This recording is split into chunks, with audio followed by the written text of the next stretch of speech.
चलिए साहब, इस लेक्चर में हम पढ़ेंगे नर युग्मक जनन। हेडिंग डाल लेते हैं साहब, नर युग्मक जनन। ठीक है जी। नर युग्मक जनन, दूसरे शब्दों में बोल सकता हूं नर युग्मकोद्भिद का परिवर्धन। नर युग्मकोद्भिद का परिवर्धन। ठीक है साहब। इंग्लिश में आप सबके सब जानते ही हो, इसे हम क्या बोलेंगे? माइक्रोगैमेटोजेनेसिस।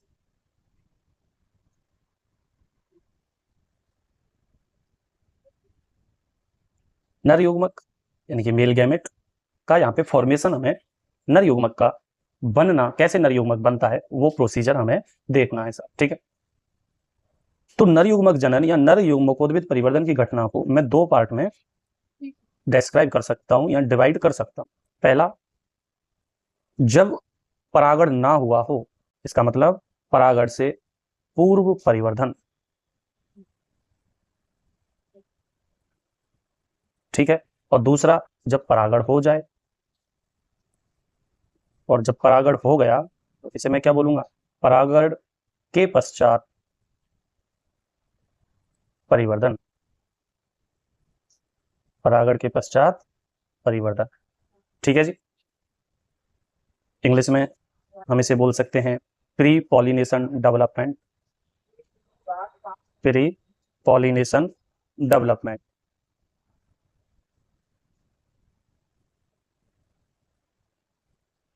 और इसे बोला जा सकता है पोस्ट पॉलिनेशन डेवलपमेंट।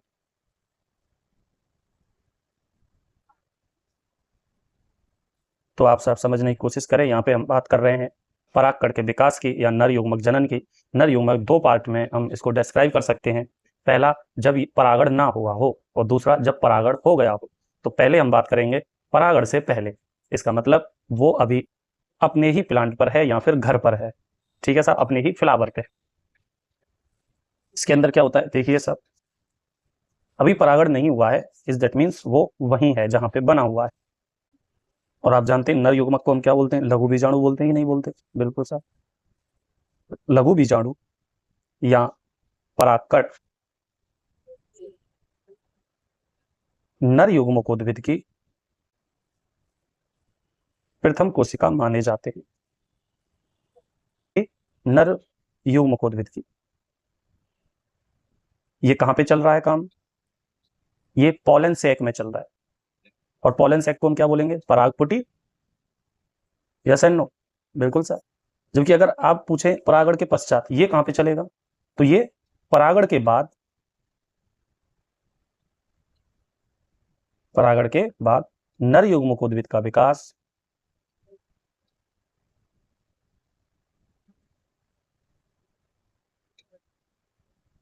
जायांग के वर्तिकाग्र पर होता है। जायांग के वर्तिकाग्र। और वर्तिकाग्र क्या है साहब? जायांग क्या है ये हम पहले ही बता चुके हैं। ठीक है, जायांग के वर्तिकाग्र पर होता है। ठीक है, इसको हम आगे देखेंगे, अभी हम इसके बारे में बात करते हैं। पराग कणों का आंशिक विकास, पराग कणों का आंशिक विकास या अंकुरण पराग कोश के स्फुटन, और आपको याद होगा सब हम पराग कोश का स्फुटन पहले ही पढ़ चुके हैं, से पहले ही प्रारंभ हो जाता है। पहले ही प्रारंभ हो जाता है साहब, कि जब स्फुटन हुआ भी नहीं होता है, इस पराग कोश के स्फुटन से क्या निकलते हैं? परागकण निकलते हैं कि नहीं निकलते? परागकण निकलते हैं। और परागकण कौन है? मेल गैमेट यानी कि नर युग्मक। ठीक है साहब। तो जब परागकोश स्फुटन नहीं होता उससे पहले ही इनका विकास क्या हो जाता है? प्रारंभ हो जाता है। ठीक है। और ये विकास कहां पे हो रहा है बताइए? अभी बताया था मैंने साहब, बहुत बढ़िया। लिख दूं मैं? परागकण का परिवर्धन अपने मातृ स्थान पर, अपने मातृ स्थान पर। और मातृ स्थान कौन है? परागपुटी। परागपुटी को इंग्लिश में क्या बोलेंगे साहब? पॉलन सैक के अंदर ही हो जाता है। के अंदर ही हो जाता है। और जब अंदर हो रहा है तो क्या मैं इसे स्वस्थाने परिवर्तन बोल दूं? बिल्कुल साहब, इसे स्वस्थाने, इंग्लिश में बोले तो इन सीटू परिवर्धन कहते हैं, इन सीटू परिवर्धन कहते हैं। ठीक है साहब। और परागण के पश्चात वाला परिवर्तन ये कहां पे होगा? वर्तिकाग्र पर। और अभी ये कहां पे हो रहा है? पॉलन सेक में, क्योंकि ये परागण से पहले का है। ठीक है साहब, चलिए आगे चलते हैं, आगे देखते हैं। ठीक है, एक परागकण बना देता हूं। देखिए नॉर्मल रफ डायग्राम बना रहा हूं। ये परागकण है साहब। कौन है ये? परागकण। ठीक है, और परागकण में क्या होगा साहब? न्यूक्लियस होगा कि नहीं होगा? यानी कि केंद्रक। चलिए बहुत बढ़िया, ये कौन हो गया साहब? इसका केंद्रक। इस केंद्रक में होता है साहब विभाजन। जैसे मैं ऐसे भी बोल सकता हूं, केंद्रक में असमान समसूत्री विभाजन।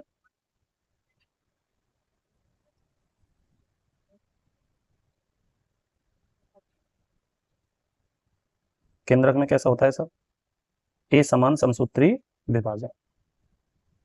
और ये असमान समसूत्री विभाजन होने के बाद क्या इसके अंदर दो केंद्रक बन जाएंगे साहब? बिल्कुल,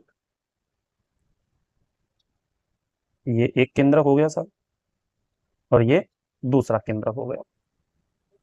आप देख सकते हैं एक छोटा है और एक बड़ा। तो जो बड़ा केंद्रक है, ये क्या है साहब? बड़ा केंद्र। इसकी शेप कैसी है बताइए? आकृति अनियमित दिख रही है कि नहीं दिख रही है आपको? बहुत बढ़िया। तो बड़ा केंद्रक कैसी आकृति का होता है? अनियमित आकृति का। ठीक है, और कहां पे स्थित है ये? कोश का द्रव्य के मध्य में, बिल्कुल सेंटर पे। बिल्कुल साहब, देखिए इसे मैं दोबारा लिख देता हूँ। ये कौन हो गया साहब? बड़ा केंद्र। क्या आपको दिखाई दे रहा है? बिल्कुल साहब। और अगर आपसे इसकी आकृति पूछी जाए तो ये कैसी आकृति का है? अनियमित आकृति, यानी कि कोई आकृति नहीं है। क्या ये मध्य में उपस्थित है? बिल्कुल साहब। तो मैं इसे लिख दूं, कोश का द्रव्य के मध्य में उपस्थित। ठीक है साहब। तो इस केंद्रक को क्या नाम देंगे हम? इस केंद्रक को नाल केंद्रक, नलिका केंद्रक, और अगर मैं बोलूं तो इसे कायिक केंद्रक बोला जाता है। इसके तीन नाम मैंने बता दिए साहब। इसे और क्या बोला जाता है? कायिक केंद्रक। ये आपको दिखाई दे रहा है? बहुत बड़ा है या छोटा है? छोटा। ये कौन सा केंद्रक है? छोटा। और कुछ समय पश्चात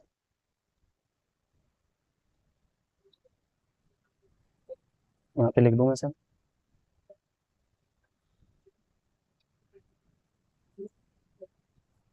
कुछ समय पश्चात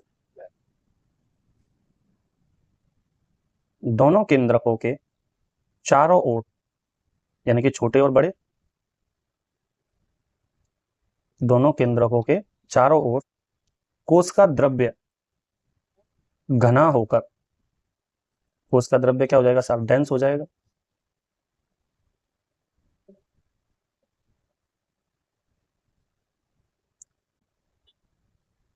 कोश का द्रव्य घना होकर विभाजित हो जाता है। क्या हो जाता है साहब? विभाजित। और इसे हम क्या बोलेंगे बताइए? बहुत बढ़िया, साइटोकाइनेसिस। इसे क्या बोला जाता है साहब? साइटोकाइनेसिस। और अब कितनी कोशिकाएं बन जाएंगी इसके अंदर? अब बनेंगी साहब दो कोशिकाएं। देखिए, एक अनियमित बड़ा केंद्रक सेंटर पे और इसके चारों तरफ साइटोप्लाज्म, और एक भित्ति से अटैच होकर एक छोटी सी कोशिका बन जाएगी। ये छोटा सा उसका केंद्रक हो गया साहब। अब बड़े केंद्रक को तो आप जानते ही हो, इसका नाम क्या हो गया? बोलिए। बहुत बढ़िया, कायिक केंद्रक। और इस छोटे वाले केंद्रक का नाम क्या हो गया? जननिक केंद्र। कोशिका का नाम क्या हो गया? जनन कोशिका। अगर मैं इसे बोलूं तो ये कौन हो गई साहब? जनन कोशिका। इसे मैं बोल सकता हूं यहाँ जननिक केंद्र, जनन कोशिका, और जननिक कोशिका, और इस केंद्रक का नाम क्या हो जाएगा? जनन केंद्र। ठीक है साहब। कायिक केंद्र किसके अंदर होगा? कायिक कोशिका के अंदर। ये सारी की सारी बड़ी कोशिका जो है वो कौन हो गई? कायिक कोशिका। In English we called vegetative. ठीक है साहब। ये सारा काम अभी आप देख सकते हैं कहां पे चल रहा है? Pre pollination development. ठीक है साहब। सकते हैं इसके अंदर कितनी कोशिका बन गई है साहब? 2 कोशिका बन गई है। एक बनी है कौन सी? कायिक कोशिका, और दूसरी कौन सी है आपकी? जननिक कोशिका। ठीक है, तो यहां से एक नोट बनता है जो आपको याद भी रखना है सर। ठीक है, द्विकोशिकीय परागकण को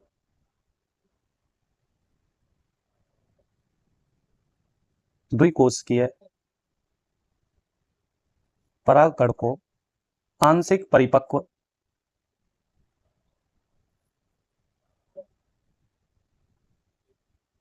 नर युग्मकोद्भिद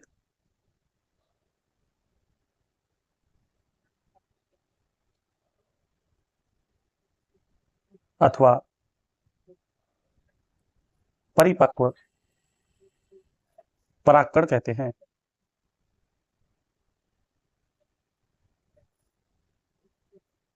ठीक है साहब, द्विकोशिकीय परागकण को आंशिक परिपक्व नर युग्मकोद्भिद अथवा परिपक्व परागकण कहते हैं। इंपॉर्टेंट है साहब ये नोट। साधारणतः परागकण इस दो कोश की अवस्था में, इस द्विकोश की अवस्था में परागकोश में मुक्त होते हैं, परागकोश से मुक्त। ठीक है, तो जब परागकोश का स्फुटन होता है तो वहां से जो पराग कण निकलते हैं वो कौन सी अवस्था में निकलते हैं साहब? इस वाली अवस्था में। कितनी कोशिकाएं होती हैं उनके पास? 2। एक कायिक कोशिका और दूसरी जननिक कोशिका। ठीक है, चलिए सर, अब एक ऐसा नोट जो आपको नीट में पूछा गया है, बहुत इंपॉर्टेंट है साहब, आपको पता होना चाहिए।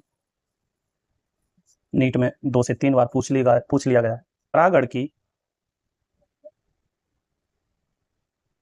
क्रिया के दौरान परागकण अधिकांश एंजियोस्पर्म,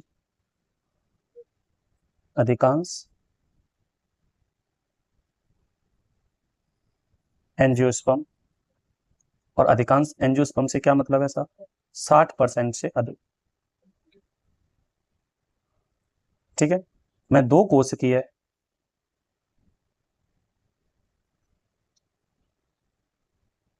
अवस्था में मुक्त होते हैं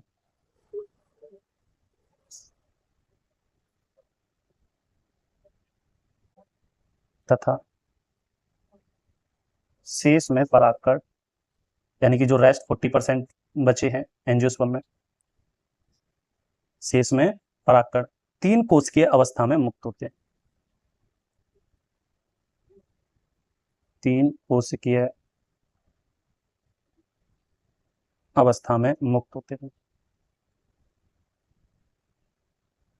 ठीक है जी, तो 60% से अधिक में तो कितने? 2 कोशिकीय, एक जननिक कोशिका और दूसरी कायिक कोशिका, और जबकि जो शेष है 40% है उसके अंदर 3 कोश की अवस्था में। तो अब हम ये देखेंगे ये 3 कोश की अवस्था कैसे हो।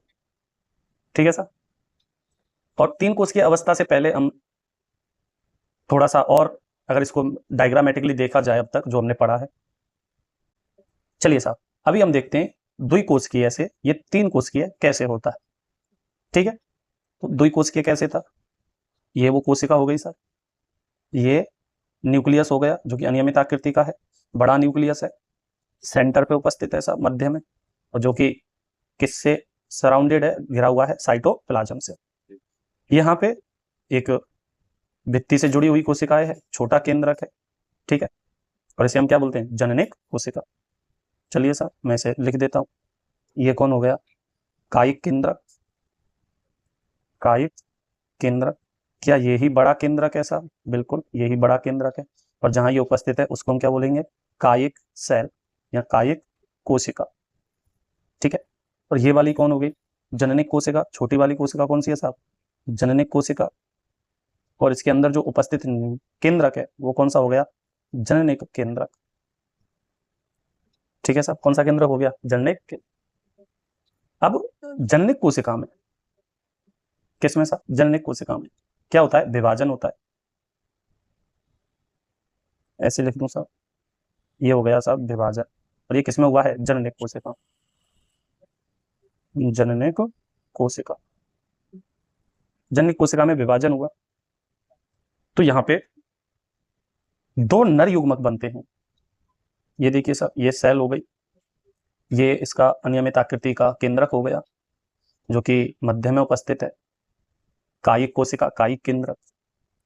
और यहाँ पे आपकी जननिक कोशिका, और इसके अंदर बन गए विभाजनों के साथ कौन बन गए? दो नर युग्मक।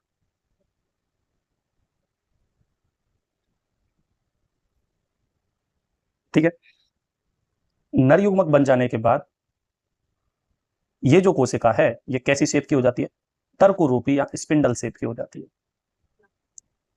ये सेंटर पे इसके न्यूक्लियस जो कि अनियमित आकृति का है, सराउंडेड है साइटोप्लाज्म से, कायिक केंद्रक है। और यहाँ वाली जो कोशिका थी जो भित्ति से अटैच थी वो अभी कैसी हो गई है साहब? तर्करूपी हो गई है। कितने केंद्रक हैं उसके पास? अब दो, सॉरी कितनी कोशिकाएं हैं उसके अंदर? दो। तो ये कोशिका कैसी हो गई अभी? तर्करूपी कोशिका, तर्करूपी कोशिका। ठीक है साहब। कुछ समय बाद क्या होगा? यहाँ पे ये कोशिका भित्ति से जो जुड़ी हुई कोशिका है ये अलग हो जाएगी। तो क्या मैं ऐसे लिख दूं? कोशिका भित्ति से अलग होकर कोशिका द्रव्य में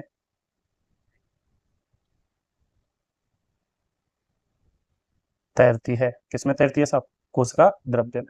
कैसे? ये कायिक कोशिका, ये उसका कायिक केंद्रक, और यहाँ पे आपको दिखाई देगी साहब जननिक कोशिका। और किसके साथ? दो नर युग्मकों के साथ। आ गया समझ में? तो अब ये कितनी कोशिका हो गई टोटल? 3। पहली बताइए, बहुत बढ़िया। पहली तो कौन हो गई साहब?